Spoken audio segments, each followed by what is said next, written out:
Hello everyone. In this video we are going to do the patch test for this Vitiligo client.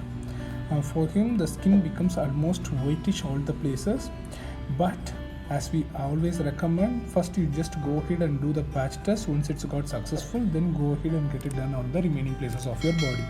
So we are going to do the patch test on that particular area. So he has choose the center of the space so that he can be able to maintain it well and he can be able to see the progress also. And as you can see, his skin tone is a little bit of the darker tone, as you can see on the finger places. So we are matching that exact skin tone on these places also. So the progress is happening, it's almost matching with the exact skin tone.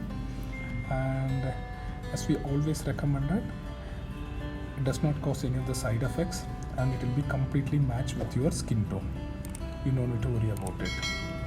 And if you guys have any more doubts regarding this, please do contact us. Our numbers has been displayed on the message, and we have attached our website as well as Instagram link in the description. Please do check it out. Our team will be help you out with all the details, and our team will be help you to book an appointment also. If you have any more doubts, please do contact us. We are happy to help you out. And in this video we are trying to recover and bring up the new ideas for all the people who's doing this, and most of the time we are increasing the exponentially, and please book an appointment so that we can help you out. As you can see, it's equally matched, and I'll meet you guys in my next video. Until then, don't die mute.